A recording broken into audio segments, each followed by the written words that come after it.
шатрыг өргөөл нэг алга ташуул ташсан шиг ташиж.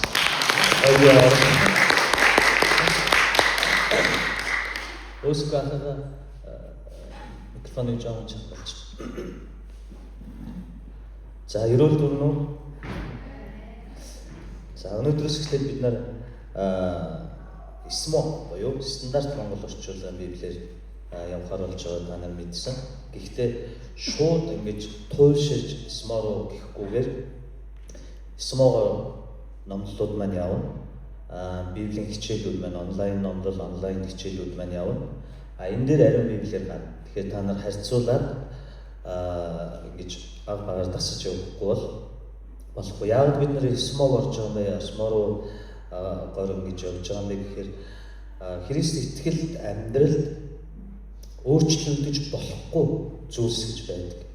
Итгэл, аврал, баптизм, ариун байдал, ариун хурим, оршуулга гэх мэтчлэн. Гэхдээ цаг үеэ дагаад өөрчлөгдөх шаардлагатай зүйлс гэж байдаг. Бие биенийг ойлгох, уучлах, ухаарах, тийм ээ.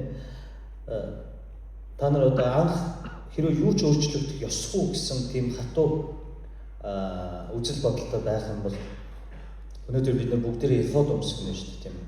Цагаан палажнууд өмсвөл машин биш ээлжиг унах хэрэгтэй болно, тийм ээ. Тэгээд та цагаан палажтай ээлжиг унаад манай дархны урдуур яваа сайн мэдээ тараадаа хайрчин тодорхой, тийм үү? Сэргэн мандал биш сэмүт рүү явах тодорхой болно гэсэн. Тэгээд бид нар цаг үеэ дагаад өөрчлөгдөх зүйлс байна. Стандарт монгол орчуулга буюу СМО-ны яагаад би сая Европт үйлчилж ирээд сарын өмнөөс шийдсэн, залбирсан, анхлаж пасторуудтай ярьсан. Яагаад орж байгаа гэхээр энэ нь яг еврей хэлнээс нь яг еврейгээр нь буулгасан байхгүй юу? NIV, King James, Солонгос библиэр дамжиж орчуулагдсан орчуулгууд сайн. Ариун бичээс ариун библийг бол үгүйсэхгүй. Гэхдээ нэг зүйл бид нар талархаж сурах хэрэгтэй нь юу вэ гэвэл зөвхөн ариун библи гэдэг нэг орчуулга биш. Давхар дахиад харьцуулаад уншиж ойлгож болох дахиад нэг өөр гаргалгаа, өөр зүйл ивэл болж нэмэгдэж байгааг бид нар талархах хэрэгтэй гэсэн. Англи орчуулга хичнээн олон байдаг билээ, солонгос орчуулга хичнээн олон байдаг билээ. Тэр дундаас бид нар харьцуулалт хийж бурхны үгийг ойлгох нь чухал. Нөгөө төгөр стандарт монгол орчуулгын тайлбарууд байгаа, зүйчлэлүүд байгаа. Тэр тайлбарууд нь ихэнх номлогч нарын номлол дээр оруулдаг тэр номлол дээр байгаа тайлбаруудыг зохистойгоор тайлбарлаад явуулсан байна. Та нар энэ синхлээр бичигдсэн үгэн дээр найбар дээр дарах юм бол тэн дээр тайлбар нь янз бүрээр. Гол нь яг еврей хэлэн дээр тухайн нэр яаж дуудагддаг юм. Өнөөдөр бид нар 13 дугаар бүлэг рүү орно. Саулын тухай үзнэ. Бидний мэддэг Саул. Гэхдээ бид нар Шаул гэж дуудаж байгаа тийм үү. Еврей дэрийг хэрхэн дуудагдж байгаа тэр галгаар нь буулгасан байна. Тэгэхээр энийг Албиосоос танартай мэдэгдээд үргэлжлүүлээ. Тийм болохоор үүнээс хойш яахнууд дэлгэцэн дээр ариун библийн орчуулгаараа гарна. Энэ дээрээ бол стандарт монголоор бүгдээрээ номлолоо яваад түргэн хувьсаж өөрчлөгдөд төрүүлж алахыг гэж та нарыг уриалж байна. Яг л энэ ингээд 5 жил, 10 жил, 15, 20 жил үргэлжлэнэ. Тэгээд тэр үед нь бид нар яг өөрсдийн гэсэн орчуулга, өөрсдийн библийг судалдаг арга барилдаа сүүлийн үеийн энэ эрдэмтдийн шинжээчдийн ажилласан энэ ажлуудыг оруулж ирээд эртхэн дасан зохицоод эртхэн бурхны үгэн дотроо төрүүлж ажиллах нь мэргээ ухаан юм байна гэж шийдсэн байна. Тийм болохоор та нар маань тэгж бодоорой. За өнгөрсөн 7 хоног амжаагүй. Тэрний өмнөх 7 хоног дээр бид нар 12 дугаар бүлгийг үзсэн байна. 12 дугаар бүлэг дээр Самуэль хэмээх нэгэн сүүлчийн шүүгч болоод ард түмэн хааныг хүсэж байна. Бид нарт хүн хаан хэрэгтэй байна. Харагдаж, үзэгдэж, сонсогдож, баригддаг хаан хэрэгтэй байна гэж хүсснээс болоод юу өөрчлөгдсөн бэ гэвэл шүүгчдийн үе дуусаад хаадын үе эхэлж байгаа. Хаадын үетэй хамт иш үзүүлэгчдийн үе эхэлж байгаа. Өөрөөр хэлбэл Самуэль маань сүүлчийн иш үзүүлэгч болоод зогсохгүй хамгийн ихний сүүлчийн шүүгч болоод зогсохгүй хамгийн анхны иш үзүүлэгч болж байна. Ингээ Израиль Саул хэмээх хааныг томилж байгаа. 12 дугаар бүлэг дээр Самуэль сүүлийн удаа Мисбад өөрийн номлолыг хийж байгаа. Ингэхдээ ард түмэндээ захиж байгаа тэр хүчрхэг номлол тэр үгийг бид нар хамтдаа үзсэн. Энэ номлол дундаас та бүхэн анзаарах юм бол асуудаг тийм үү? Би та нарыг шүүж явахдаа би та нараас илжиг авсан уу? Би та нарыг луурдсан уу? Би та нарыг дарамтлсан уу? Би та нараас хэл хавхуул авсуудаа байгаа юу? Би энэ 3 гэрчийн өмнө Саул хэмээх тослогдсон нэг Шаул хэмээх хааны өмнө ард түмэн Израилийн бүх ард түмний өмнө мөн Шимуэл хэмээх миний нэр эзэн бурхны өмнө зогсоод би та нараас асууя. Ийм зүйл байгаа юу гэд ард түмэн эдгээр гэрч мөн тийм зүйл огт байгаагүй гэж өгүүлдэг байна. Ингэснээрээ түүний номлол хэлж байгаа. Номлолын гол санаанда тэрээр өмнө байсан шүүгчдийн нэрийг дурддаг тийм үү? Ерубаал. Ерубаал гэдэг чинь юм билээ. Бид нар үзсэн шүү дээ. Баалыг эсэргүүцэгч буюу Гидеон. Гидеоны тухай. Нөгөө ноос тавиал айгүйх бурхныг юу яадаг шүү дээ. Нөгөө усан үзмийн шахуур дотор тариа дээрэмдэл нууцаар жалган дотор тийм ээ. Тэгснэ эзэн минь та үнэхээр таны үг муу юм бол та энэ газар дээр тавьсан миний ноосон дээр шүүдрүү унгаад газрын хуурай байлгаж өгөөч гэж бурхан тэрүүгээр нь үлдсэн чинь дараа нь та тэгвэл ноосын хуурай байлгаад газрын шүүдртэй болгож өгөөч гэж ингээл эзэн дорддаг дорой нэгний тухай гардаг. Гэхдээ түүний бурхан эзний эрлэхэг жанжмын гэж дууддаг тухай бид нар үзсэн. Ерубаалын нэрийг Гидеоны нэрийг дууддаг. Бедан буюу Баракийн нэрийг, Евта буюу бие үлгч эмэгтэй хүүхдийн нэрийг өөрийгөө оруулаад Самуэль дуудсан нь ийм сул дорой хүмүүсийг бурхан ашиглаад та нарыг энэ хүртэл удирдсан байхад та нар илүү хүчтэй хүн бурханаас хүснэ гэж юу? Бид нар сул дорой байж эзэн илүү хүчтэй байхгүй гэж юу гэсэн санааг Израилийн ард түмэнд ойлгомжтой хэлсэн байна. Гэхдээ тэд тэгсэн ч гэсэн бид нар заавал хаан хэрэгтэй байна гэснээр Израиль хааныг хүссэн нь гин буруу байсан юм а гэдгийг ойлгодог. Бурхан аян цэцгэлгаан буулгадаг. Ургацын үеэр аадар бороо оруулдаг тийм ээ. Ингэснээрээ тэд сүүлчийн удаа Самуэль буюу бурхны хүний номлолыг сонсоод ингээд Шаул хэмээх хаанаар гарч ирдэг. Шаул бол биднийхээс Саул хаан шүү тийм ээ. За эдрийг бид нар эхлэхийн өмнө хамтдаа 1-р Шимуэль 13 дугаар бүлгийн 1-ээс 4 хүртэл уншаад бүгдээрээ эхлэе. Би 5 хүнд уншиж өгье. Шаул хаанчилж эхлэв. Шаул цэг насандаа хаан болж Израилийг 2 жил хаанчилжээ. Шаул 3000 хүнийг Израилаас сонгож авсан бөгөөд Бет-Элийн уулын нутгийн Михмаст 2000 өөртөө хамт байж харин 1000 Биньямины Гивад Йехонатантай хамт байлаа. Бусад хүмүүсийг Шаул гэр гертэн буцааж ирэв. Гевад байсан Элишетийн харуулын ангийг Йоханатан бут цохиж Элишетчүүд энэ тухай дуулав.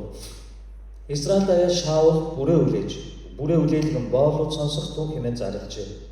Элишетийн харуулын ангийг Шаул бут цохиж Элишетчүүд Израилийг хэрхэн зэвүүдсэн сууж байгаа тухай Израиль даяар дуулав. Ингээд Израильчууд Шаултай нэгдэхээр Гилгалд дуудагдан цугларлаа. За нэгнүүд өөрчлөгдөж байна уу? Филист гэж бид нар сурсан байсдаа Пелешетчүүд Шаул Йонатаныг бүр хэцүү байгаа. Йехонатан. За энэ нь яг еврейдээр дуудагддаг хамгийн ойрхон галиг нь багхгүй юу? Тэгэхээр бид нар эртхэн дасахын тулд хослуулаад үзээд явна гэсэн үг. Эхлээд эвгүй. Би эхнээс нь уншаад одоо нэг рут ном өнгөрөөд явж байгаа юм уу? Цаашдаа би дахиад бүтэн уншиж дуусаад нэг 2 3 удаа бүтэн уншаад ирэхээр 66 номоо яг смогоор уншаад ирэхээр бид нар дассан зогцсон. Түүчээлж бид нар эзний үг рүү ойртё гэж уриалж байна. Гэхдээ би смог ерөөсөө рекламдах гайгүй шүү заяа. Зүгээр хэдүүлээ жоохон мэрэгэн байл гэж уриалж байгаа. За Шаул цэг насандаа хаан болж гэдэг нь ариун бичээсээр 1-р зүйлдер Саул эдэр насандаа гэж орцсон бод. Харин яг еврей дээр цэг насандаа. Яг л энэ тоо орчуулгын явцад он цагийн явцад алдагдсан гэж ойлгож үздэг байхгүй юу? Ингээд энэ нь зөрөлдөд эхэлнэ. Юу зөрөлдөх вэ гэвэл Шаул цэг насандаа гэдэг дээр нөхөн тавьчих гэхлээр яг тэдэн нас гэж хэлж болдоггүй. Орчуулгын явцад он цагийн явцад алдагдсан учраас энийг цэг гэд алгасаа явцсан. Харин ариун бичээсээр ариун библиэлд болохоор эдэр насандаа гэхээр чи эдэр нас гэдэг чи яг 13, яг 23, яг 30 нас гэсэн үг биш шүү дээ тийм үү? Эдэр нас гэдэг чинь 25 магадгүй 30-аас 45 насны хэрээтэй ийм орон зай үүсэж байгааз яг тэрүүгээр нь утгачлаад цэгийг нөхөд тавихын тулд эдэр нас гэдээ орцсон болохоос яг өнөөгийн еврей дээр бол Исмод дээр байгаа шиг 3 цэг байна. Үүний дараа Израилийг 2 жил хаанчилсан гэж гарч байна. Израилийг Шаул хаан 2 жил хаанчилсан. Энэ дээр бид нэг зүйлийг анзаарах хэрэгтэй шүү. Энэ Саул хэмээх хаан нь Израилийг 2 жил хаанчилсан гэхлээр бас зөрүүд эхэлдэг. Бид юунаас энийг анзаарч эхлэхгүй гэвэл Үйлс номон дээр Илч Паулийн хэлсэн хэсэг байгаа. Би та бүхэнд Үйлс номон дээрээс Илч Паулийн Саулын тухайг уншиж өгөх юм бол Үйлс номны 13-ын 21 дээр ингэж хэлсэн байгаа. Би та бүхэнд уншиж өгье.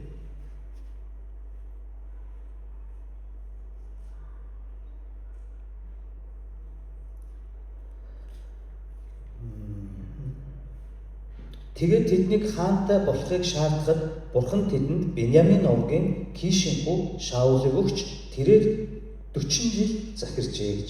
Израилийг хэдэн жил захирч байгаа гинэ? 40 жил захирч байгаа. Тэгэхээр энэ хоёр авцалдахгүй болж байгааз энэ дээр оюутнууд болон итгэгч нар их зөрүүтэй маргаан ч юу ах вэ?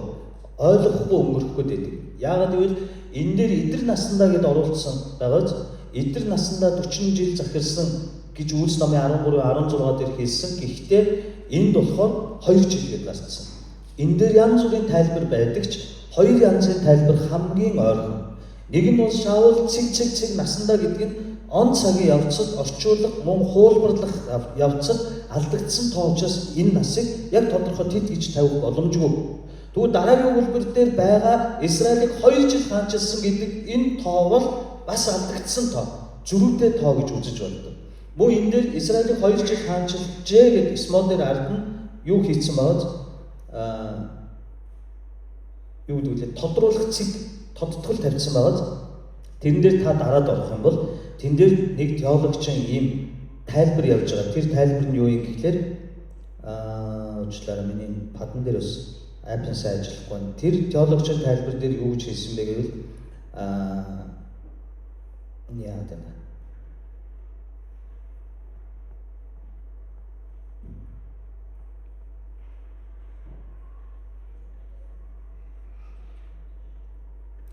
Тэрэн дээр юу гэж хэлсэн бэ гэвэл энэ дээр ажиллахгүй нөгөө магадгүй пад болохоор айпн арай хөгжиж амжаагүй байгаа бах те. Юу гэсэн бэ гэвэл энэ бол Саулын эзэнд тааламжтай байсан тэрийг хүчнэтэй хаанчилсан хугацаа гэж үзсэн байдаг байна. Юу вэ гэвэл одоо 13 дугаар бүлгээс Саул чинь буруу дахил өргөөд хит яарад хит туйлшраад бурханд орхигдох болдог тийм үү. Тэр хүртэл уул нь Бурхны туслагдсан хаан байсан байхгүй. Тэр цаг хугацааг л хаан гэж үзээд Самуэль номын бичигч маань харин үлдсэн 38 жил 40 жилийн 38-ын юу гэнэ? Энэ бол Бурханд орхигдож баг багаар алсарч исэн хэсэг.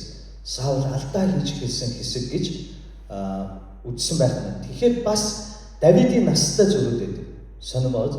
Тэгээ энэ дээр бид нар Библийн хичээл биш учраас би үнцгий айхтар ярихгүй ямар ч байсан энэ эхлэлийн 1-2 дугаар ишлэлээр гарч байгаа үйл явдлаас бид нар бас нэг юуг анзаарч болох вэ гэвэл Израиль одоо улс төр болж хувирч байна.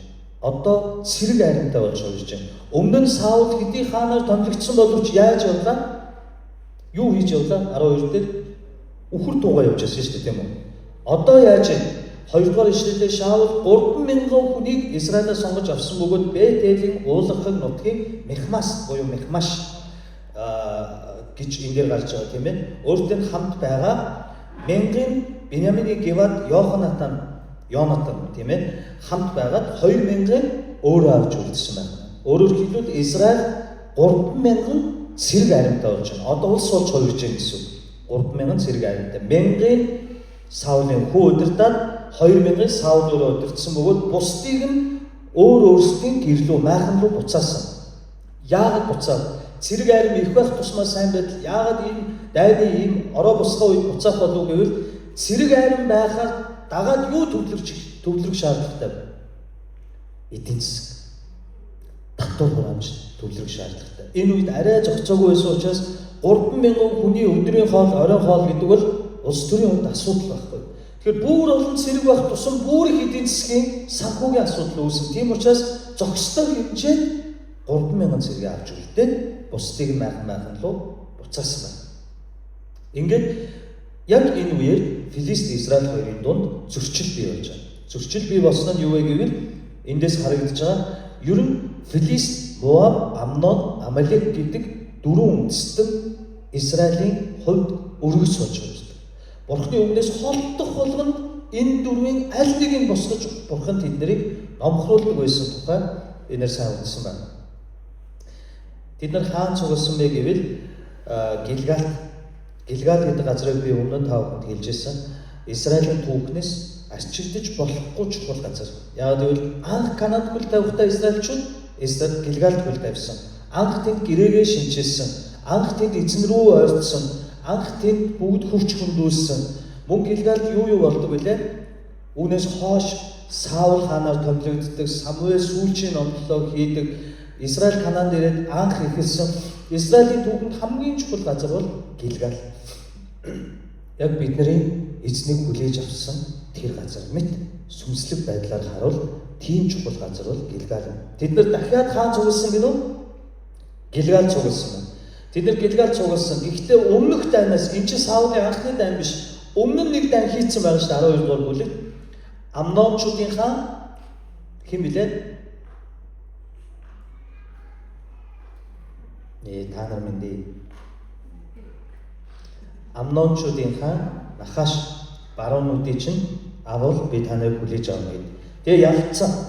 Гэхдээ энэ эхний дайн, хоёр дахь дайн хоёрын ялгаа юу вэ гэвэл эхнийх нь дайн хэн эхлүүлсэн? Израильчууд эхлүүлсэн юм. Амнончууд эхлүүлсэн байхгүй. Харин хоёр дахь дайныг хэн эхлүүлж чинь? 3 дугаар зүйл дээр та нар хардаа Саулын хүү Йохнатан эхлүүлж байгаа. Юу вэ гэвэл тэр Филистийн харуулын цэгийг очоод цогцож байгаа. Ингээд Филистчүүд үү олноороо зөрчил үүсэж байгаа. Биднийг зүгээр байхад төрүүлж тоглолоо. Гэхдээ энд гарч байгаа та бүхэн сайн бодоорой. Филистчүүд, Амнончууд, Моабчууд, Амалекчууд яагаад тэдний амьдралд өнөө хүртэл өргөс болж үлдсэн бэ гэвэл тэд нар Бурхны үгэнд дуулуургүй байснаас болж. Йошуа юу гэж хэлдэг вүлээ? Канааны бүрэн эзэлсний дараа эдгээр үндэстнүүдийг надаас хойш та нар хувь хуваараа овог овгоороо бүгдийн үндэс бүрэн чөлөөлж устгах ёстой шүү гэсэн. Ингээд Йошуагаас хойш тэд нар яасан бэ гэвэл шүүгчдийн үед ороод энэ жижигхэн юмнууд яавал гэж. Тэр үед үнэхээр жижигхэн. Энэ Амончууд ч тэр, энэ Филистчүүд ч тэр, Моабчууд ч тэр үнэхээр жижигхэн. Ёстой нэг гэрийн дундуур явж байгаа жижигхэн шоргоолц мэт хизээж тэд рүү халтахгүй мэт өчүүхэн байсан байна. Тийм учраас тэд нар сэтгэл амарсан, тайвширсан. Бурхан дуустал нь гүйцээж устгах ёстой гэсэн Бурхны тушаалыг, Йошуагийн захиасыг тэд нар үл тоосон байна. Ингэснээр ирээдүйн хойч үед нь юу болж ирж байна? Мөнхийн дайсан өргөс болж байна. Энд асуудал үүсэж байгаа. Эндээс бид нар суралцах хэрэгтэй гэсэн үг байхгүй. Бидний нүдэнд өнөөдөр жижигхэн харагдаж байгаа алдаа, жижигхэн харагдаж байгаа асуудлыг бид нар үл тоодог. Эзний өдрийг үл тоох, зуучлан залбирлыг үл тоох, өглөөний залбирал чимээгүй цагаа үл тоох, Библийн үгийг үл тоох. Зүгээр л одоо болж байгаа юм чинь, одоо бүтэж байгаа юм чинь, пастор ахлагч нарын зөвлөгөөг үл тоох. Одоо болж байгаа юм чинь, ингэсгээд болоод байгаа юм чинь гэж ирээдүйд эдгээр асуудал нь юу болж хувирдаг юм? Амьдралд ч байж бол хамгийн том асуудал болж хувирж байгааг бид нар анзаарч байх хэрэгтэй гэсэн. Цаашлаад явах юм бол 5-7 хүртэл би та бүхэнд уншиж өгье. Филистчүүд гэсэн Израильд байлдахаар хуран цугласан 30,000 тэрэг цэрэг, 6,000 морин цэрэг ба далайн эргийн элс мэд тоо томшгүй олон явган цэрэг болов. Тэд өгсөж ирээд Бет-Аваны зүүнтэй Мехмас тухаарганлаа. Израильчууд байдал хэцүүдсэнийг хараад өөр аргагүй болж агуу шугуу хавцал хонгил усны нөөцлүүд нуугдцгаав. Зарим еврейчүүд Йордны гаталж Гад, Гиладад очлоо. За асуудал яаж үүссэн бэ гэвэл энэс болоод Филистчүүдийн цэргийн тоо ер нь та Самуэль номыг бичгч маань ихэвчлэн дайсны тоог нэг бичдэггүй тийм үү? Өөрсдийнхөө Израильчуудын овгийн цэрэг дайчдын тоо 20 наснаас дээш зэвсэг байх боломжтой цэргүүдийн тоо гэж гаргадаг бол одоо юун дээр гарч байгаа нь гэвэл Филистчүүдийн тоог гаргаж байгаа. Энэ дайны нөхцөл байдлыг ойлгохын тулд анхааралтай сонсоорой. 30,000 тэрэг цэрэг 6,000 морин цэрэг ба 70 хэргийн элс мэд тоо тоомшгүй явган цэрэг. Өмнө нь бичигч маань Израиль байгаа цэргийн тоог юу гэлээ? Шаул 2,000 цэрэг. Йоханатан буюу Йонатан Саулын хүүд 1000 цэрэг. Нийт хэдэн цэрэг вэ? 3,000 цэрэг. 3,000 ямар цэрэг юм? Явган цэрэг. Яагаад тэд нар явган цэрэгтэй вэ? Бурхан Йошуагаар дамжуулаад дэд хууль Лев номон дээр тушаацсан мордын шүрмсийг тасал. Дайны хүч бол надад байх ёстой. Энэ тушаалын дагуу тэнд морь байхгүй. Моргүй юм чинь тэрэг чирэг гүйж чадахгүй. Тэрэг цэрэг байхгүй, морин цэрэг байхгүй. Гэхдээ та дайны талбар дээр эртээ тэр сэлэмтэй морьтой хүний өвдөс явган гүйж очиж тулалдана гэж та төсөөлтөө. Асуудал. Дээр нь тооны асуудал. 3,000 30,000 тэрэг цэрэг, 6,000 морин цэрэг гэхээр нийлээ хэд болж байна? 36,000. Зөвхөн явган цэрэг нь бол тоо тоомшгүй, тоог нь тавиад. Гэхдээ 36,000 морин буюу тэрэг цэрэгийн өмнө 3,000 явган цэрэг. 11-нд ч бүрхээргүй цөөхөн явган цэрэг. Асуудал байна. Асуудал байгаач яг энэ асуудлыг одооноос та 21-р зуунд өөрийнхөө амьдрал дээр буулгаж ээж энэ хуучин гэрээгээр гарчгүй бичигдсэн дайнууд нь миний өнөөгийн амьдралд ямар мессеж үлдээж байгаа юм бэ гэдгийг ойлгож эхэлнэ гэсэн. Яагаад гэвэл хуучин гэрээгээр гарч байгаа дайн бүр бидний өнөөгийн амьдралд болж буй сүнслэг тулааны тухай зааж байна. 36,000 морд буюу тэрэг цэрэг, 3,000 явган цэрэг. Энэ бол ямар ч шинжлэх ухаан аль ч стратеги төлөвлөгөөгөөр бодсон хүч тэнцвэрүүд бол. Бидний амьдралд ийм сүнслэг тэмцэл ирдэг үү? Байж боломгүй зүйлс ирдэг үү? Гинтийн авар орсол, өвчин зовлон, санхүүгийн дарамт, үр шир, гинтийн торгуул, янз бүрийн асуудал ирэхгүй бид нар одоо юу бодох вэ гэвэл Саулыг бодох хэрэгтэй гэсэн. Энэ хоёр дахь дайны онцлог нь тэд нар өөрсдөө эхлүүлсэн байна. Нөгөөдгөр маш тодорхой болгохын тулд 14-р бүлэг дээр Йонатан яагаад энэ дайныг эхлүүлсэн тухай бид нар дараагийн бүтэц сайн хангалттай үзэх учраас төр зур орхив. Яг нь хааны ирэх хүүхэд байж магадгүй, яаж ийм хүчрхэг дайсандуу өдөн хатгаж чадваач гэдэг юм уу хүний ухаанаар Йонатаны хувьд бол шүүмжлэх асуудал байж болно. Гэхдээ Йонатан хэний үгийн дагуу ямар итгэлийн журмаар энэ дайныг эхлүүлсэн 14-р бүлэг тэртээ тэргүй бид нар үзэх учраас түр орхив. Ингээд ард түмэн зүхтаасан гэдэг. Тэд нар хаашаа зүхтаасан гэдэг Израильчууд өөрсдөө хичүүдснээ мэдээд агуу, шугуу, хавцал, хонгил, усны нөөцлүүд хүртэл нуугдсан гэж байна. Энэ нь зүгээр худгийг яриад байгаа юм биш. Та нэг Исмодер минийх дээр ажиллах нь энэ нөөцлүүд цэнхрээр бичигдсэнийг дараад үзээрэй. Тэгээ тэн дээр гарч байгаа. Энэ нөөцлүүд гэдэг нь том чулуу хадыг ухаж нүх гаргаад одоо худаг маягаар тэндээ усаа нөөцлөдөг байхгүй. Яг гэвэл энэ чинь борооны улирлаас бусад үед цөл газар, Палестины газар нутаг. Тэгээ тэндээ усаа нөөцлөөд тэндээсээ баг багаар хэрэгэлдэг дотор талын шавардсан метротас шиг тийм хаднуудыг усан нүхнүүд рүү яасан байна. Гүүж орж, нуудаж, тарж утарцгаасан тухай ярьж байгаа. Бүлэг маань урт учраас би жоохон түргэн уншаад явъя. Бүгдээрээ 8-аас 12 оръё. Шамуэлийн тогтоосон хугацаа ёсоор Шаул 7 хоног хүлээлээ. Гэвч Шамуэль Гилгалд ирсэнгүй ард олон Шаулыг орхин явж байлаа. Тиймээс Шаул шатаах тахил ба инхийн тахилаа нааш нь аваад ир гэв. Ингээд тэрээр тахил өргөжээ. Гэтэл шатаах тахилыг дөнгөж өргөд дуусгаж Шамуэль хурж ирэхэд тэр Шаул угтан мэдчилгээр гарч очив. Шамуэль чи юу хийж байгаа чинь энэ вэ гэхэд Шаул ард олон намайг орхин тарж байгааг би харлаа.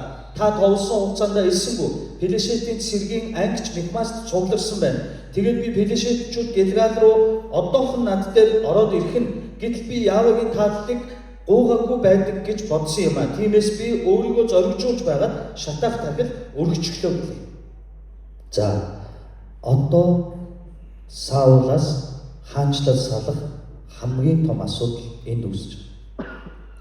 Энэ нь өнөөдөр 21-р зууны Христ итгэл биднэрт өгж байгаа маш том чухал мессежийг бид нар өнөөдөр эндээс олж хараад үгээ дуусгах бол маш чухал үнцгийн мессеж учраас та нар маань анхааралтай сонсоорой. 11-р зүйл дээр өнөөдрийн гол ишлэл гарч байгаа. Тэр нь юу юм бэ гэхээр Шамуэль буюу Самуэль юу хийж байгаа чинь энэ вэ гэж Саулаас асуудал. Саул ингэж хэлж байгаа. ард олон намайг орхин тарж байгааг би харлаа. Та товлсон хугацаанд ирсэнгүй. Пилишетийн цэргийн ангич Михмас суларсан байна. Тэгээд би Пилишетчүүд Гилгал руу одоохон над дээр ороод ирэх нь гэтэл Яавегийн тааллыг гуугаагүй байдаг гэж бодсон юм а. Тиймээс би өөрийгөө зоригжуулж байгаа шатах дахил өргөчлөө гэлээ. Асуудал юм байна. Гилгал цугалсан, Израиль цугалсан шалтгаан юу вэ гэвэл дахил өргөхөөр. Нөө сүнслэг утга учиртай газар авчижээ. Тэгвэл энэ дахил нь энэ үеийн дахил өргөлч нь өнөөгийн бидний юу юм? Юу юм? Хүндэтгэл мөргөл байхгүй. Бидний хүндэтгэл мөргөл. Тэгвэл Израиль Бурхны хууль байсан. Дайны бэлтгэл хийхдээ дайн бус тэднэр дахил хүндэтгэл магтаалаар эхлэх нь ямар утгатай гэвэл энэ дайн бол бидний дайн биш. Бурхан эзэн таних гэдгийг тунхаглаж илэрхийлж байгаа. Тэгвэл дагуу бидний амьдралд ийм хүнд дарамттай асуудал тулгархад бид нар энэ дайн бол миний биш, таны дайн гэж Бурхныг хүлээдэггүй. Эсвэл төвчээр алдаад өөрөө Саул шиг ямар нэгэн зүйл хийж эхэлдэггүй. Мөн аль нь Бурхны нүдэнд тааламжтай вэ гэдгийг бодож үзэх. Энэ дайны тухай маш тодорхой илэрхийлсэн нэгэн байдаг. Тэр нь Давид. Өсвөр насны жоохон хүүхэд өөрөөс нь хэд дахин том авраг Голиатын өмнө очихдоо би чамайг ялнаа гэж хэлдэг. Тэр юу гэж хэлдэг вэ гэвэл энэ дайн бол чи бидний ч дайн биш. Филистичүүд, Израильчүүдийн ч дайн биш. Энэ дайн бол Бурхны дайн. Энэ дайн бол эзэн Бурхны дайн гэдгийг тунхаглаад Голиатыг цогч унгаад. Өөрөөр хэлбэл энэ дайн бол зэв зэвсэг, ур чадвар, том бие, дайчин, жанжин, хүчрхэг хүний тухайд бус ухаан стратегийн тухайд бус энэ дайн бол Бурхан эзний дайн гэдгийг Давид тунхаглаж Голиатыг унгаад. Харин өнөөдөр та хэдэн Голиатыг амьдралдаа унгааж байгаа вэ? Та эдгээр дайнд хэрхэн ордог вэ? Яагаад хуучин гэрээгээс дүүрэн ийм олон дайны тухай гардаг вэ? Энэ олон дайны тухай түүхүүдээр биднэрт Бурхан юу хэлэх гээд яагаад энэ дайнуудыг ийм олон бичиж үлдээсэн бэ? Яагаад гэвэл амьдрал өөрөө дайн баг. Ахтомор. Амьдрал өөрөө дайн. Бид нар өдөр бүр тэмцэж, өдөр бүр хурцлагдаж, өдөр бүр эзнээсээ зурж, өдөр бүр Бурхны үгийг шинтэн судалж, өдөр бүр тэмцэж байна. Бид нар сүнслэг талбар дээрч тэр энгийн амьдрал дээрч тэр албан тушаал ажил хөдөлмөр дээрч тэр энэ амьдрал чинь өөрөө дайн. Хизээ дуусах уу? Бид нар эзний өмнө зогсох тэр мөчд дуусах дайн. Тийм учраас эдгээр дайнаар биднэрт Бурхан чухал зүйлийг зааж өгөхийг хүсэж байна. Нөгөө төгөр тахилыг хэн өргөх ёстой? Хаануу тахилч юу? Тахилч зүгээр энэ үеийн тахилч нь хий. Самуэль шүү дээ. Самуэль энэ тахилыг Гилгалд өргөх ёстой байтал хаан Самуэльос өмнө өрсөд Саул тахил өргөжж байгаа. Энд зөндөө гүнзгий асуудал байгаа. Ийм жижигхэн асуудлаас олж бүр удам судраар нь хаан судлаас сайлуулах гэж юу гэж та бодож болохгүй. Яг одоо та бидний амьдралд хэрэгтэй том асуудал энэ дунд зөрчилдөн үүсээд байна. 7 хоног хүлээсэн та ирсэнгүй. Тэгээд бид тийссэнгүй гэж. Мэдээж хүлээлт гэдэг бол хэцүү. 7 хоног байтугай сая тэр 3 настай охин нүхэнд ороход би яг 2 шөнө нойргүй онсон.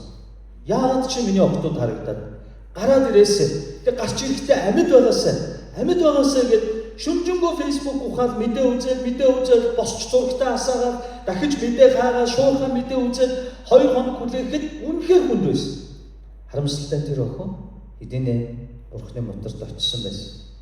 Гэхдээ та яг ийм дарамттай үед 7 хоног хүлээн гэдэг бол хүний амьдралд ямар хэцүү байдгийг ойлгох хэрэгтэй. Нөгөө тэгвэл ард түмэн айж нэгэд тарж бутарцсан. Тийм үү? Тэд нар зүгтаач гэсэн. Тэд нар бүр Йордны гатлаад Сис Йордон дахь хинлөө очсон гэж байна. Гилеадад байгаа хүмүүс рүү очсон байна. Гад, Манасаа, Ефраим тэд нар амлалтын газараа Йордны гатлаад орсон бол Бурхны үгэнд дуулуургүй байдлаас болоод одоо яаж вэ? Буцаад хуучин амьдралдаа орж байна. Загасчин байсан Петр Есүсээс урагснаас болоод буцаад хуучин амьдралдаа загасчин болсон шиг тэд нар өнөөдөр амлалтын газраас зүгтааж байна. Хинээс айгаад нөгөө үл тоож үлдээсэн харимтснуудээс айгаад Бурхны шагнаж өрөөж өгсөн амлалтын газрыг орхиод зүгтааж. Ямар үед бид нар чуулгана орхидог вүлээ? Ямар үед бид нар сүнслэг талбараасаа бууж өгдөг гинөө? Ямар үед бид нар анхны хайраасаа яцдаг гинөө? Ямар үед бид нар итгэлээсээ, үйлчлэлээсээ, оюун бодлоосоо, өөрийн зүрх сэтгэл дэх итгэлийн амьдралаасаа ухардаг гинөө? Жижиг зүйлсийг үл тоосноос. Тэр гэм нүгэл нь биднийг сүнслэг амьдрал, зүрх ариун байдлаас маань шахаж эхэлдэг учраас бид нар буцаад хучин амьдрал руу орчдөг. Нөгөөх нь Филистичүүд хэдийн дайралтанд бэлдэж буй гэж хэлж байна. Үнэн 36,000 морд тэрэгтэй Филистичүүд үнэхээр дайралтанд бэлдэжсэн. Гэхдээ Саулын анхны дайн ийм байгаагүй гэдгийг бид нар анзаарах хэрэгтэй. Аммончуудтай тулалдахад Саул эзэн бурхны нэрээр үхрээ 12 хэсэг хуваагаад Израилийг дуудахдаа тэр эзний өмнө байсан бол одоо тэр өөр зүйлийг харж эхэлж байна. Энэ хүлээх хугацаанд Саул хэнийг харж байсныг, айж, имэж, дагжиж сандрахтаа хэнийг харж байсныг Саулын өөрийнх нь хэлж байгаа үгнээс бид нар ойлгож байна. Юу вэ гэвэл энэ хүлээх хугацаанд тэрний шилтгэж харж байсан зүйл нь юу байсан бэ гэвэл нэгдүгээр ард болон өөрийг нь орхин явж байгааг тэр харж байсан. Хоёрдугаар өөрийнх нь дайсан өөрөөс нь дэндүү хүчрхэг байгааг, Филистичүүд дэндүү хүчрхэг байгааг тэр харсан. Гуравдугаар өөрөө дэндүү сул дорой байгааг тэр харсан.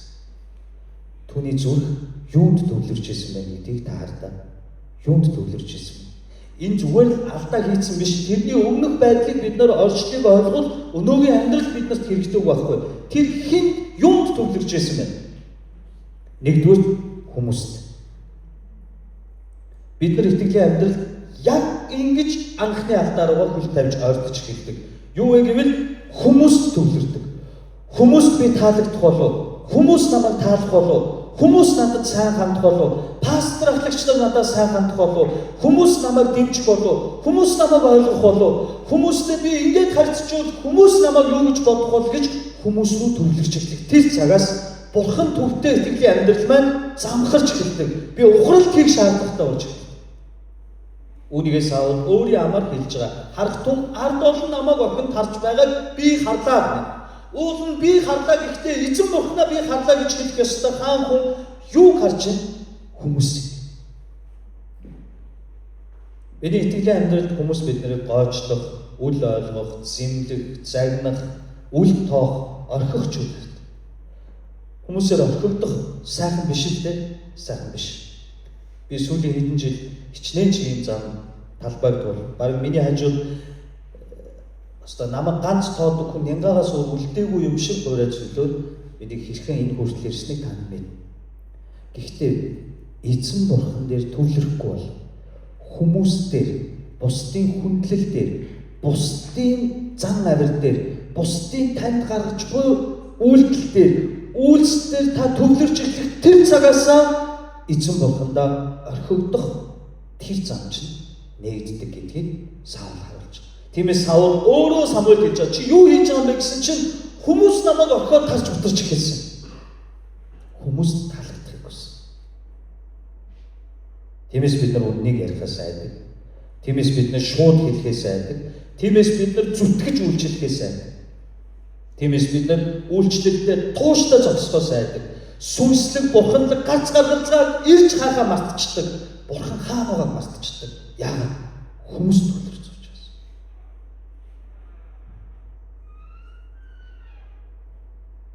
Өнгөрсөн одоо 10 дахь жилдээ зөвхөн пастор болоод тэрнээс өмнө байсан олон жилийн үйлчлэл дундаа маш олон удаа хүмүүсээс болж ухралт хийснээс болоод амлалтын газараасаа буцаад ордноо гатлаад хуучин амьдрал, хуучин ямкаар буцаж алдаж үдсэн учраас энийг би маш сайн ойлгож хүмүүс төвлөр. Наа чи буруу томилогдлоо, наад пастор чи бүтэхгүй харж гинөө байшин байрыг чи нураачлаа, одоо та нар орох оромжгүй сүмчгүй боллоо. Намайг хэн багтсан гэж. Надтай хэн байсан гэж. Пастрын баг гэл нэг баг бүрдүүлсэн, хоорондоо зөрчилдөө үүссэн, үл ойлголцол үүссэн. Үнэхээр нямка архиа болсон. Үнэхээр нямка тамхи болсон. Үнэхээр зогстой юм. Зарим нэг чинь надаас урвсан, зарим нэг чинь намайг муулсан, зарим нэг чинь намайг гойчилсан, зарим нэг чинь намайг үл тоосон. Тэр үед би та нарт эсвэл хүмүүст төвлөрсөн байсан бол хэдий би энэ газарыг ороход явчих байсан. Ямар ч мөнгөгүй тэгтээ барак нуурцсан. Экско орж ирээд тэр чигээр энэ том талбайг тэгшилсэн байх тэр үед яаж энэ барилга босноо гэж ганцаараа үлэн залбирах тэр агшин би Саулын алдааг ойлгосон. Олон жилийн өмнө ордог байсан энэ 1-р Самуэль 2-р Самуэлийг хичээлээ дахиад ойлгож ирсэн. Би хүнд төвлөрөөд байна. Би хүмүүст төвлөрөөд байна. Харин Бурхан намайг өөрт нь төвлөрөхийг хүсэж байна. Хүмүүс намайг орхиж болно. Хүмүүс намайг доромжилж болно. Хүмүүс намайг муулж болно. Хүмүүс намайг хинч биш мэт үл тоож гоочилсон ч болно. Гэхдээ эзэн надад байгаа бол би энэ ард гарч л байна. Бид нар ямар ч үйлчлэл, ямар ч зам дээр зогссон дардан байдаггүй гэдгийг ухаарах тэр хүчил та шантрахгүй зүтгэх зориг зүрх Бурханаас авдаг. Зүгээр л пастор болоод бүх зам шулуулж нэж үү? Зүгээр л үйлчлэл хариуцаад зүгээр л нэг прожект хариуцаад таны бүх зам шулуулждаг гэж үү? Тийм замаар явж үдсэн хэн бэ? Гараад ир. Заавал асуудал. Заавал эхлээд хүмүүс үл ойлгодог. Заавал эхлээд хүмүүс үл тоодог. Заавал эхлээд хүмүүс бас дахиад хүмүүсээс асуудал ирдэг. Заавал шүү. Заавал та худлаа гэвэл одоо өнгөрсөн нэг эргээд хардаа та шин үйлчлэл, шин зүйл, шин ивэгийн төлөө зүтгэж эхлэх тэр агшин хэн таныг үл тоож ирснийг, хэн таныг гоожилж ирснийг, хэн таныг үгүйсгэж ирснийг, хэн тантай зөрчилдөж ирснийг та боддоо. Би тэр бодогдож байгаа хүний үзэн ядыг судахаар биш. Хүмүүс цугларч буй газар заавал асуудал байдаг гэдгийг ойлгох юм бол бид нар бууж өгөхөөс татгалзах зүрх зоригтой болж байна. Хоёрын тэр дайснууд дээр төвлөрсөн.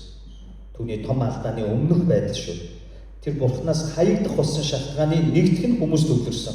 Хоёр дахь нь дайснууд дээр төвлөрсөн.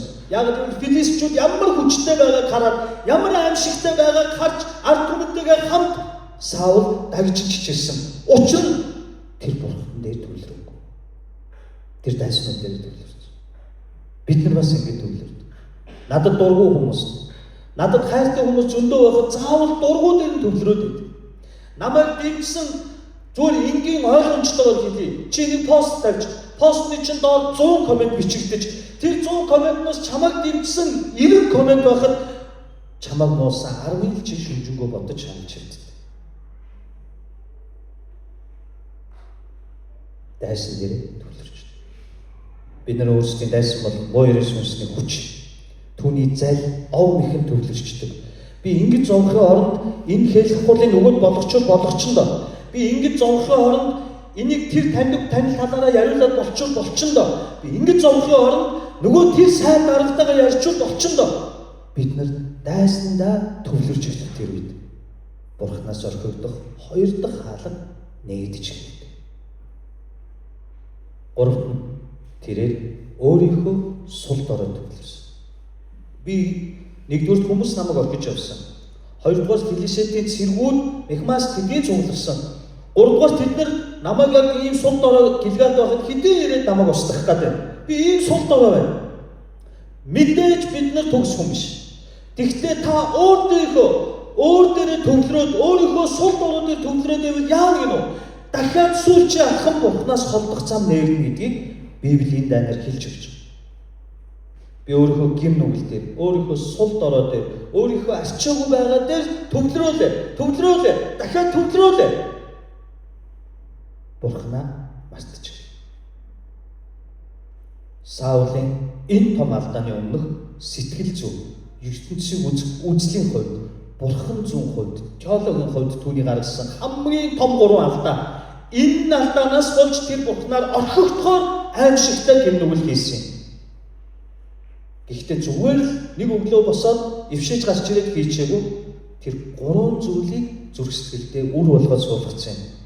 Хүмүүс төвлөрсөн, дайсныхаа хүчтэй байдал төвлөрсөн, өөрийнхөө сул дорой төвлөрсөн. Бид нар итгэлийн амьдралд яг ингэж эхлэх цагаасаа алддаг. Бидний дайсан, бидний өрсөлдөгч ямар хүчтэй байгааг бодож бясалгаж эхэлсэн тэр цагаас хүмүүс таалагдаж хичээж эхэлсэн тэр цагаас мөн өөрийнхөө сул дорой байгаа тэр цагаас бид нар Бурхан төвлөрөхөө мартчихлаа. Хэрвээ Бурхан төвлөрүүл болох л байсан. Өмнөх Амнончуудтай хийсэн дайн дээр Бурхан түүнд туслаагүй гэж юу? Бурхан Тэнгэрээс аян оруулж Амнончуудыг айлган сүрдүүлээгүй гэж юу? Өмнөх олон гайхамшигтэр Бурхан түүнийг энэ хүртэл дагуулсан ирээгүй гэж юу? Таныг ч гэсэн тэгвэл сүнслэг тайны талбар дээр чинь өвчин, зовлон, ган, гачиг, үлмэн, зүлмэн, хоосон, бүтлгүүтэл донд Бурхан энэ хүртэл дагуулад энд аваад ирээгүй гэж юу? Та үүсгэн гэж юу? Тэгвэл одоо та хэн дээр төвлөрч байна? Та хүн дээр үү? Үйлчлэл дээр үү? Удирдагч дээр үү? Пасторууд дээр үү? Ахлагч нар дээр үү? Итгэлийн ах дүү нар дээр үү? Хүмүүс дээр үү? Дайсан дээр юу? Эсвэл өөрийнхөө сул дорой дээр үү? Харин Бурхан юу хүссэн гэвэл өөрт нь төвлөрөхийг хүсдэг. Тиймээс Саулын зөвсгөл аль хэдийн буруу зүйл төвлөрөөд хэлсэн. Энэ дунд тэрээр хүлээлт. Энэ хүлээлт дундаа тэрээр ингэж дайжиж төвлөрөл нь Бурхан бус байсан учраас хүмүүс дайсандаа өөрийнхөө сул дорой төвлөрсөн учраас тэр юуг ашиглахыг хүссэн гэвэл тахил буюу хүндэтгэл мөрөглийг ашиглахыг хүссэн. Яг л Аладдины дэлгүү шиг хэрэгтэй үедээ үрдэг. Хүсэл биелүүлэгч гарч ирдэг, хэлдэг. Үүн шиг бид нар яг ийм төвлөрөлтөй хүмүүс сүм цуглааныг, хүндэтгэл мөрөглийг, залбирлыг, сүмийн үйлчлэлийг амьдралынхаа босог хэм маяг болгоод түүнийг ашиглаж амьдрахыг хичээж байна. Энэ үед таны тахил Бурхан жигшигдэж байна. Энэ үед эзэн бид нарыг харамсалтайгаар харж эхэлдэг. Саул Бурханд төвлөрсөн бол тэр хүмүүсийн тарж бутрах түнд огт хамаагүй байх байсан. Саул Бурханд төвлөрсөн бол яг л Давид Голиатын өөдөөс хэлсэн шиг тэр 30,000 цэрэг байна уу 6,000 цэрэг хамаагүй дайм бол Бурханы гарт гэж тэр амар тайван төвчээртэй Самуэлийг хүлээж чадах байсан. Тэр өөрийнхөө сул доройг Израильчууд хүмүүс өөрийн орхин явж байгаа хүчгүүдээр төвлөрөхгүйгээр сул дорой дээр төвлөрөхгүй эзэн Бурханаа шилжсэн бол тэр дураараа дахин өрөхгүйгээр Самуэлийг тайвнаар итгэлээр хүлээж чадах байсан. Самуэль хоцорсон гэж юу? Дай болоо дууссан байгаа юу одоо? Эхлээчгүй. Самуэль цагтаа ирсэн байна. Харин бид нар яаснаас болоод Бурханы тэр Кайрос цаг яг эзэн миний амьдрал төлөвлөсөн тэр цагийг буруу зүйлээр төлөвлөснөөс болоод хит амьдралын төвлөрөл маань гутамшигтай бүтлгүүд алдаа зөрчил дээр хит төвлөрснөөс болоод сул дорой дээр хүмүүс дээр хит төвлөрснөөс болоод алдчих.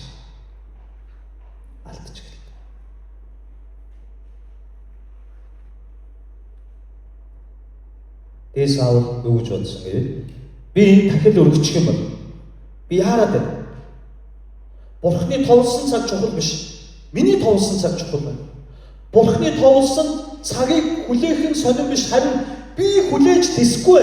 Тийм учраас би төрүүлээд тэр тахилыг өргөчих. Тэгвэл Бурхан надад тусалж магадгүй. Энэ юу? Алтан тоглоом итгэл. Энэ юу? Өмнө нь филистичүүдтэй дайдахдаа гэрээний алдрыг яах гэж авч очсон? Бурхны хүндэтгэн мөрөх гэж юу? Үгүй. Гэрээний алдар бидний урд байвал бид нар дайснаа яах нь гэд гэрээний алдрыг хүч чадал болгож ашиглахыг хүссэн. Одоо Саул тахилыг өөрийнхөө айц түгшүүрийг ганцаардлыг дарах арга болгож хувирахаар тахил өргөж. Ийм хүмүүс яадаг гэж сүмд ирээд энд магтандуу дуулахаар миний амьдрал өрөөнө. Ингэж бодож.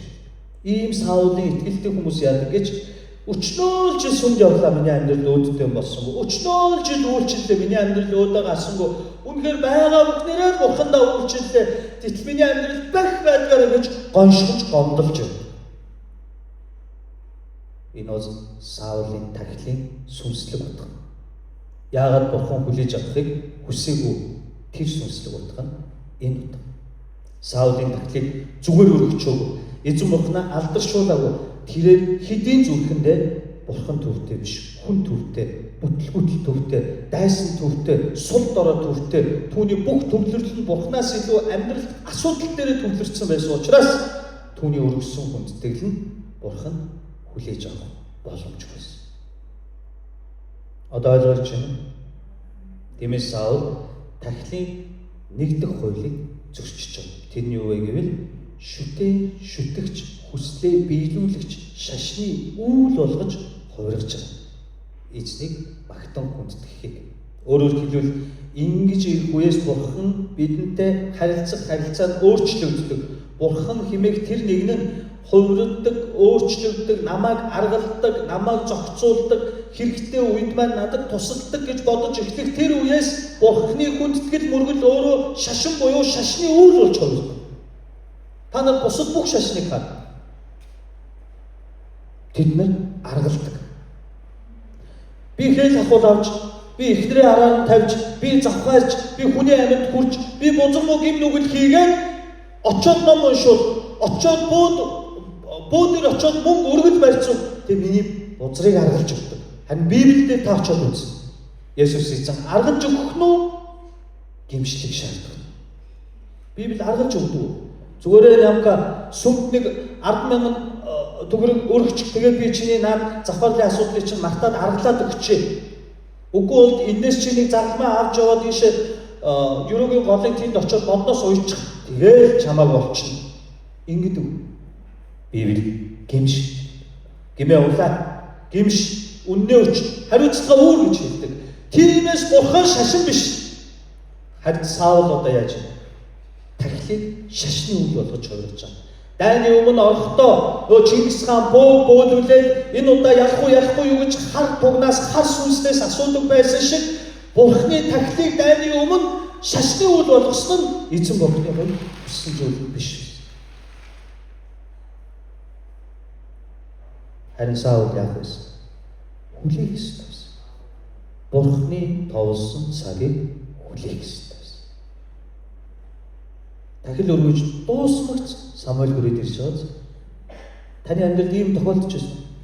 Би нэг яарад сандраад ямар нэг юм хийчихэд хүүдий буруу юм хийчихэд гिचээд Самуэль ирдэг шиг миний амьдралд Бурхан анжилсан байна. Хинд төвлөрж амьдрахаа бид нар бодох хэрэгтэй. Бид нар баяр жаргалтай, бүтэлтэй, элбэг хангалуун сайхан үедээ хүндэтгэж мөргөхөн зохистой талархах нь. Гэвч нөгөөдөө олон итгэгч нар юуг мартдаг вэ гэвэл би дутуу үедээ, би хоосон үедээ, би ганцаардах үедээ, би бусдаар орхигдох үедээ, хаягдах үедээ ч чин сэтгэлээсээ эзнээ хүндэтгэн мөргөж явахыг Бурхан хүлээж байна. Ийм зүрх сэтгэлийг хүссэн. Тиймээс Самуэль түүнээс чи юу хийчихвэ гэж асууж байна.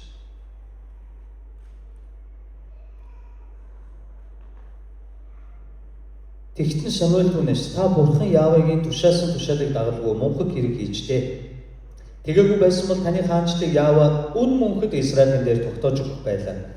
Одоо таны хаанчлал тэсэхгүй. Нэгэнт та Яавагийн тушаасныг дагаагүй хань. Одоо Яавын сэтгэлдээ нийцэх тийм хүнийг олж ард түмнийхээ удирдагч болгоно гэлээ. Тэгээд Самуэль Гилгалаас хөдөлж Биньямины Гивад очлоо.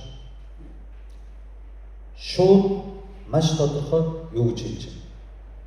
Та алдаа хийлээ гэж хэлж байна. Та мунхаг үйлдэл хийлээ.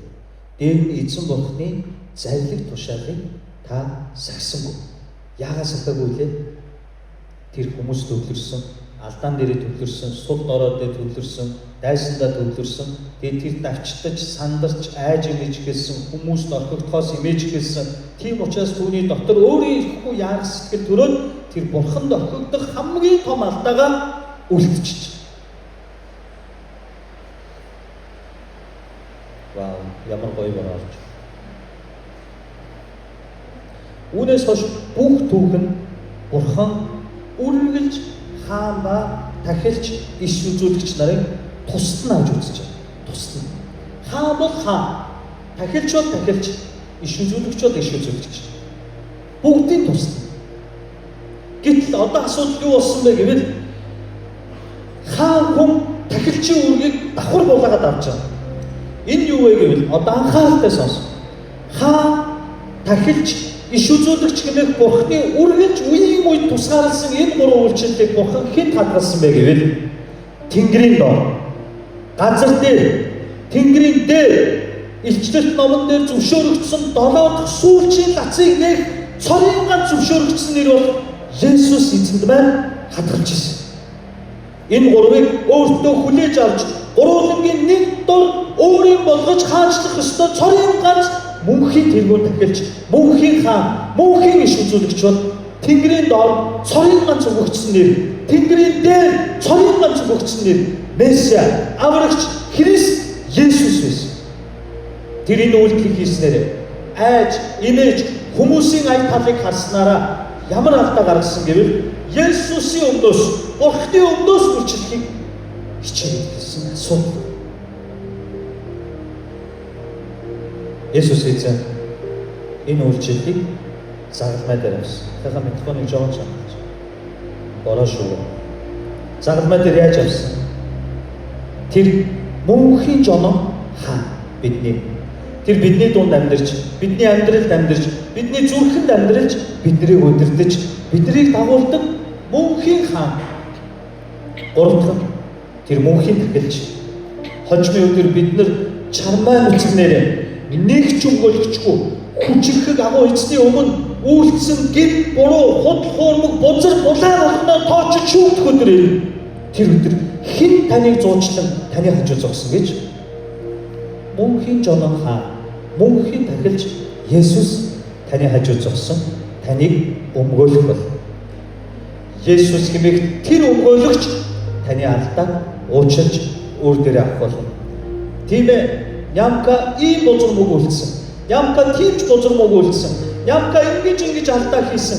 Ямкагийн энэ бол үнэхээр түлж маршгүй. Гэхдээ аваа энийг надад өгч. Би үрээ. Ямка ариун цэвэр хэмээн хүлээн аваач гэж миний өмнөөс гуйх тэр зуучлагч мөнхийн тэрхүү тахилч бол Есүс эзэн.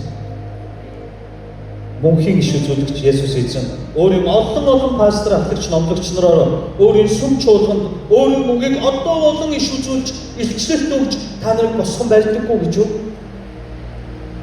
Үүнийг ганцхан Есүсэд давхар авах ёстой байтал өнөөдөр Саул маань яасан бэ? Дураараа булааж авсан. Анхааралтай сонслоо. Бид нар сандарч мэгдэх үед, бид нар дайсандаа төвлөрөх үед, бид нар бурхан биш хүмүүс төвлөрөх үед айдас түгшүүр сандрал нэмэгдэх тэр агшин бид нар яадаг гинөө? Бурхны өмнөөс ажиллаад эхэлдэг. Бурхны цагийг хүлээхгүйгээр Бурхны ажлыг өөрөө хийх гэж хичээж эхэлдэг. Энэ нь буруугаас буруу бөгөөд тэр амьдрал, тэр тахил бол Бурхны өмнө хүлээж авагддаггүй гэдгийг Библи биднэрт зааж өгч байна. Тиймээс бид нар Саулны ганцхан удаа сандарсандаа эмээсээ дахил өргөчөөлж Бурхан харж үзэж болох нь байсан шүү дээ гэж магадгүй. Үгүй, болохгүй магадгүй. Заримдаа бидний нүдэнд дэндүү өчүүхэн мэт тэр алдаа ямар том сүнслэг өвчин тээж идэг вэ гэдгийг бид нар мартчихдаг. Бид нар анзаарах болж байна. Та нар энгийнээр бол Адам Яв хоёр аль мэдсэн. Сайн үг ялгах чимс идсэн. Гэхдээ тэр чинь бурхан шүү дээ, уучлж болно шүү дээ. Бурхан минь та нэг аль мэдсэн заа яг уучлж, аль мэдээгүй тооцож игээд буцаагаад авчиж болох нь байсан шүү дээ. Бид нар ингэж боддог. Гэтэл итгэлийн амьдрал Бурханы ажил дотор бидний нүдэнд, хүмүүсийн нүдэнд жижигхэн харагдаж болох ч Бурханы нүдэнд асар том гин нүгэл байж болох ус асуудлууд үүс бий болж байна. Тэр алимнаас болж, тэр сайн муу мэдүүлэх жимснээс болж үеийн үед хэдэн мянган, ард мянган жилийн турш хүн төрөлхтний амьдрал сатан, муу ёрын сүнс, муу хүч, муу муухай бурхан шүглж ад зэтгэр болж орж ирэх үүд хаалга нэгтсэн.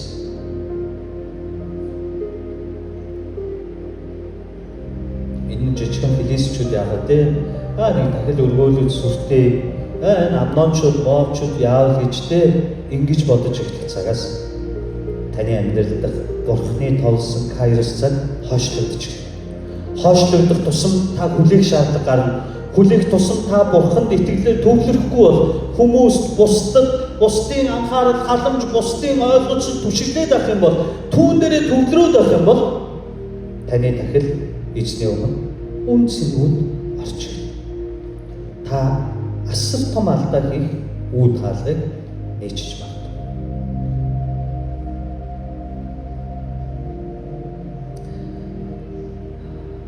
Хамгийн сүүл бүгдээрээ нэг зүйлийг үзээд уншаад залбирая.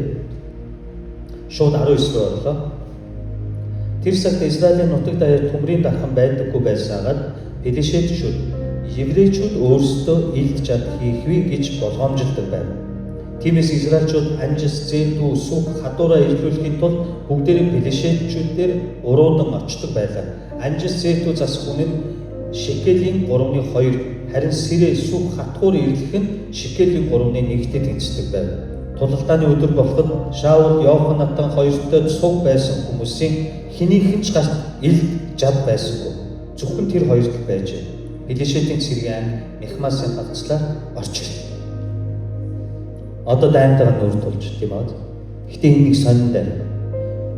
Дайнд орох гэж байгаа ард түмэнд хамгийн түрүүнд хэрэгтэй юм юу юм? Зэвсэг үстэй, зэр зэвсэг гэж энэ дайнд орж байгаа Израильчуудад юу байхгүй вэ? Зэр зэвсэг байхгүй вэ? Хэн байхгүй байлгаж байна? Хэн тэднийг зэвсэггүй байлгаад байна? Дайсан. Филистичүүд. Тийм аа. Филистичүүд юу гэж хэлдэг нь еврейчүүд өөрсдөө ил жад хийчихвээ гээд тэднэрт төмөр боловсруулах, төмрийг ашиглах аргыг нуудаг, бүр хоригддаг байсан. Тэгээ тэднэрт байгаа нь юу гэнэ үү? Та нар нэрсээр нь хардаа анжис, зээлдүү, сүх, сэрээ, хатгуур эдгээр чи юу зэвсэг юм? Багж, хөдөлмөрийн багж. Газар тариалангийн багж. Уулмод энэс чинь сэлэм, жад, бамбаа хэрэгтэй. Гэхдээ хэн тэднийг өөрсдөө хамгаалах сэлэм, жад, бамбааг болгож байна? Дайсан. Одооноос анхааралтай сонс. Йошуа номон дээр Библийн бүх номноос 66 номноос хамгийн их дайны тухай бичигдсэн ном бол Йошуа ном. Тийм ээ бид нар үзсэн тийм үү? Эхнээсээ дуслаа дайн. Гэхдээ цүлд 40 жил яваад Йорданыг гатлаад Гэлгал Канаанд хөл тавьсан тэр Израильчуудад төмөр, жад, бамбаа, зэвсэг байх уу? Хүний урманд төмөрөс сэрэж байхгүй. Гэхдээ Бурхан тэднэрт нэг зэвсэг өгсөн юм. Нэг зэвсэг өгсөн. Тэр зэвсэг нь Еврей номын 4:12 дээр байна. Түүний үг бол хоёр далтай эрттэй сэлэм. Йошуа 1:8 дээр Бурхан Йошуа яахаа мэдэхгүй Мөсө нас болсон энэ Йордны гатлаагаар дайн эхлэн. Энд ганц одоо байгаа шиг Моавчууд, Амнончууд, Филистичүүд биш. Үүдээр нэмээд Хитчүүд, Перизчүүд өчнөө үндэстэн байгаа бүгдийг устгах ёстой гэтэл биднэрт төмөрч байхгүй, жад, сэрээ, сэлэм юу ч байхгүй. Дээр миний түшиг тулгууд анхны өдөртөгч агуу Бурханы хүн Мөсө өгсөн. Одоо би яана гэж ахуйд Йошуа 1:8 дээр Бурхан Йошуад ихтэй юу гэж хэлсэн бэ? Ямар зэвсэг өгсөн бэ? Миний үг тушаалыг баруун тийш, зүүн тийш хазаахгүй тууштай даг. Зоригтой бөгөөд тууштай гэж хэлсэн. Тууштай. Хүмүүсийг аялдандаа, хүмүүсээс хайр халамж хүс, хүмүүсээ асах халамжил, хүмүүст ойлгохыг хичээ гэсэн үг. Үгүй, миний зарим тушаалыг тууштай. Тэгвэл Еврей 3:14 дээр юу гэсэн бэ? Миний үг бол хоёр талтай эртээ сэлэм. Тэгвэл тэдэнд Бурхан нэгүслэр ямар зэвсэг өгсөн бэ? Үгийг өгсөн ба. Өнөөдөр маш олон цөөн биш итгэгч нар энэ зэвсгээ ашигладаггүй, гар хоосон дайнд орж идэг. Тийм учраас үргэлж сүнслэг тулаанд ялагдчихэдэг. Үргэлж гоншгонж байдаг. Тэр ч намайг инглээ, энэ ч намайг тэглээ, энэ ч болохгүй байх, тийм ч болохгүй байх, ингэчж болж гин, тэгч бодож гин. Энэ л дүүмж гэж. Уулын Бурхан зэвсэг өгсөн. Тэгээ зэвсэггүй тулаанд ороод ирдэг. Бидний Израилийн зэвсэгтэй байхаас хэн айсан? Филистичүүд айсан. Тиймээс Израилийг зэвсэггүй байлгахыг хэн хүссэн? Филистичүүд хүссэн. Израилийг зэвсэгтэй болчихгүй гэж хэн айсан? Филистичүүд айсан. Тэгвэл одоо би танд хэлье. Таныг зэвсэгтэй байхаас хэн айх вэ?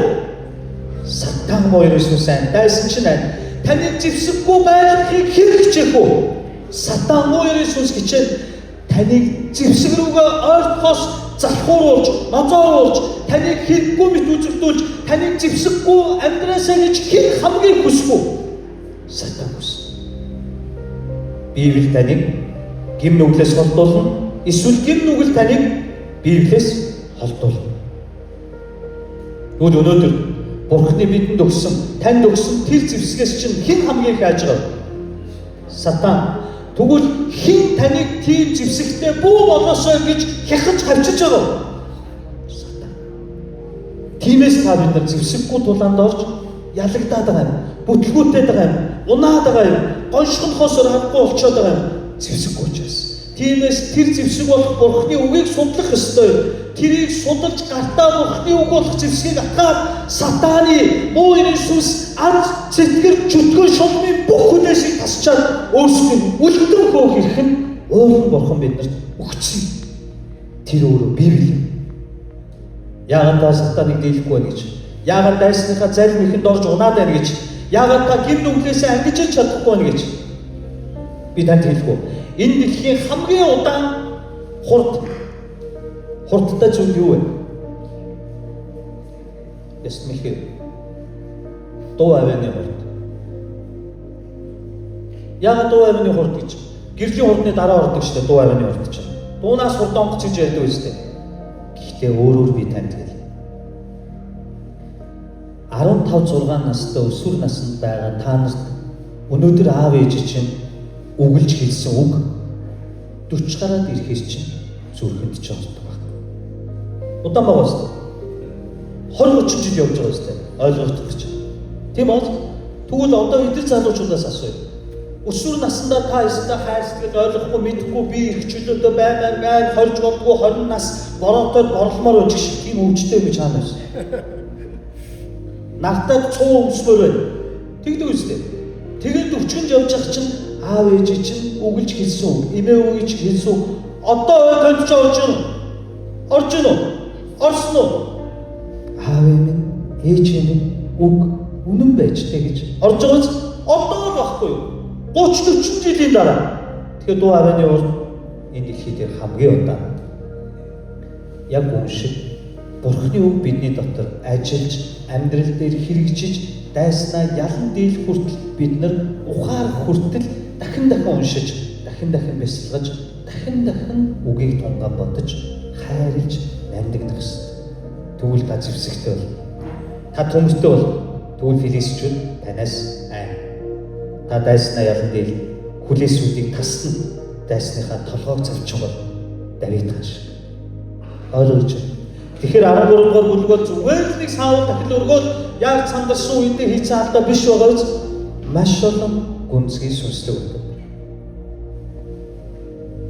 Одоо та надаа сүнс дотор дуулууртайгаар яг зүрх сэтгэлдээ хариулна. Та дайсандаа төвлөрөх үү? Бурхан төвлөрөх үү? Амен. Та сул доройдоо төвлөрөх үү? Бурхан төвлөрөх үү? Амен. Та хүмүүст төвлөрөх үү? Бурхан төвлөрөх үү? Амен.